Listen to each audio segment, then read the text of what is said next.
Gospod Mehle, s čim se ukvarja vaše podjetje? Naše podjetje se ukvarja z gradbeništvom, smo splošno gradbeno podjetje z družinsko tradicijo, 26 let smo že na trgu.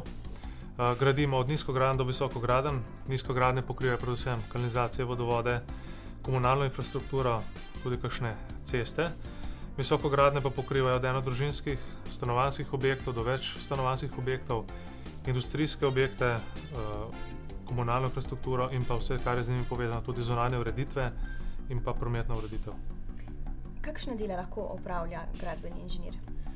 Gradbeni inženir ima več možnosti, lahko je v operativi, lahko je v projektivi. Torej, če je v projektantskem podjetju, lahko dela kot gradbeni projektant, lahko dela kot operativec, to pomeni, da je lahko vodja gradbišča, vodja investicije, direktor projekta.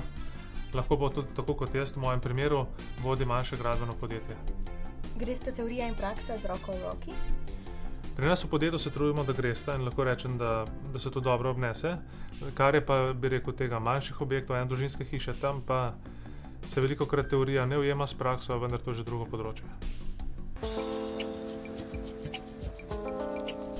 Gospod Mikoš, lahko na kratko predstavite zgodovino poklica? Univerzitetni študij gradbeništva, ki poteka na Fakulteti za gradbeništvo in geodezijo Univerze v Ljubljani, ima dolgo tradicijo. Če lahko na začetku na kratko predstavim zgodovino tega študija. Začel se je v decembru leta 1919, ko je bila ustanovljena Univerza v Ljubljani kot takrat edina univerza v Sloveniji. Študij je potekal takrat v okviru tehniške fakultete. Po drugi svetovni vojni je fakulteta postala samostojna, šla je skozi različne oblike. Leta 1957 pa vse do leta 1995 smo delovali kot fakulteta za arhitekturo, gradbeništvo in geodezijo. No, po letu 1995 so arhitekti šli v svojo fakulteto za arhitekturo in od takrat spet nosimo to ime fakulteta za gradbeništvo in geodezijo. Seveda razen študija gradbeništva ponujemo tudi druge študije, že ime pove tudi študije z področja geodezije, v zadnjem času tudi z področja vodarstva in komunalnega inženirstva in z področja stavbarstva. Izbira študija mi ni nikoli predstavljala težko odločitev, saj sem že od majhnega sedela na okenski polici ter si ogledovala bližnja gradbišča. Poleg tega mi je tudi mama gradbenica, tako da sem verjetno imela to že malo v krvi. Za ta študij sem se odločil po priporočilih profesorjev srednje šole, tudi nekako že od takrat sem se videl v tem poklicu. Za ta študij sem se odločila že v srednji šoli, sicer všeč so mi bili naravoslovni predmeti in izmed tehničnih fakultet se mi je zdela gradbena še najbolj primerna za žensko.